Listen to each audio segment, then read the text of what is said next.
So a few weeks ago, I was at my local library branch, and the Miami-Dade Public Library system is really good when it comes to graphic novels. And I saw this on the shelf. I never knew this existed. And I've started reading this a little bit. It's a really thick collection. It's called the Complete Collection. Apparently there was a series in the early 2000s by DC featuring stories of Bizarro that were done by, at the time, a lot of the big names in independent cartooning.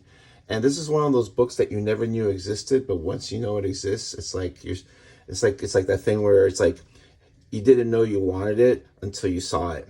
So I just kind of want to flip through some of these stories just to kind of like reminisce. It's not a new book, as I said, I got this from the library, but it's kind of an interesting time capsule. Oh, I had stopped reading comics from 1995 to about 2001 because I really didn't relate the books that were being made at the time.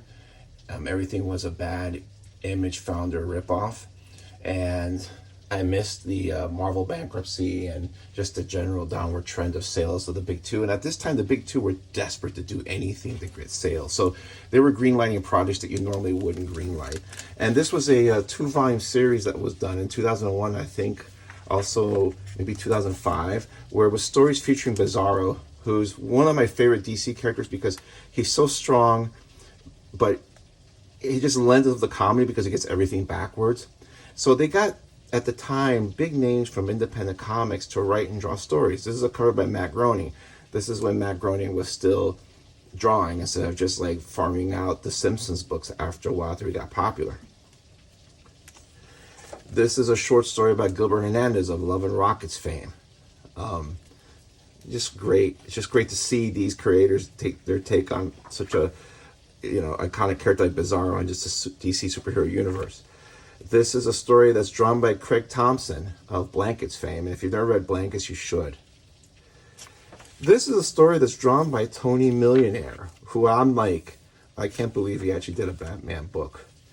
So I don't think Bizarro is part of this, but I think they just took license and said, well, you can do anything that's DC related. This is a story that is drawn by Dean Haspiel, and the old kind of like 1950s, 60s kind of art style.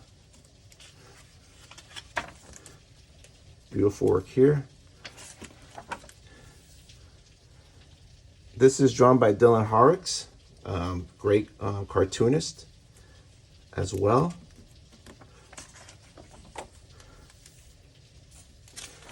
This is by Paul Pope, when he was still doing books for DC and he was actually finishing projects. Now, this is a story that's written by Johnny Ryan and drawn by Gabe Cooper. I have not read this, but this has to be off the walls. This is a story that's written by Peter Bagg and drawn by Gilbert Hernandez. Very interesting, very much true to their art style, to his art style, and in color, which you don't usually see except for the covers. Here you have a story that is, this is by, the art here is by Raina Talgameier. Now, Raina Talgameier is one of the best-selling, not only just graphic novel authors, but she's just one of the best-selling authors, period. She is a sales machine, does a lot of great work, supports a lot of great social causes, and it's just amazing just to see her draw this little short story in a DC book.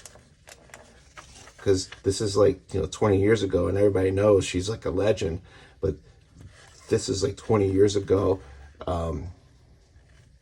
when I think she was just either starting out or she hadn't been that legendary status yet doing YA books. And the last story is drawn by Kyle Baker, and he does that beautiful kind of painted work where there's no black outlines here, it's just the colors. Just really lovely way to end the book. And as I said, this book is not that expensive if you want to buy it. It might be at your local library. But again, this is one of those things that you just happen to see, you didn't know existed, and you're just I'm getting the biggest kick out of this. Just because of the fact that it's Just a lot of fun and really well drawn. And a time when the big two would actually let independent cartoonists draw their characters. Now they're very protective because of the IP, of the value of the IP for the movies, and they just kind of want to keep everything bland and vanilla. But back then they were actually like saying, hey, you know, we got to do something different. We'll try anything. And Marvel did the same thing with some of their books as well, some of the titles they came out with. So I said, this is just really nice. It's a really nicely made book. The colors are really beautiful. Covered by Jaime Hernandez also, right here. You don't see him doing superheroes very often, and you don't see his work in color except you're talking about covers. Again, just really fun work. I'm going to take my time with this. Also, this story is written by Patton Oswalt and drawn by Bob Fingerman. And I think Bob Fingerman, a lot of these creators did like two stories. So I'm just pointing out the ones that to me, this one, art by Don Simpson. This just looks great. So if you see this on the cheap, you may want to check it out. Might be available at your local library. This is a lot of fun. And like I said, it's a really well-made, well-produced book. It's hard to find really well-made books like this nowadays. Looks good on the shelf. Great book.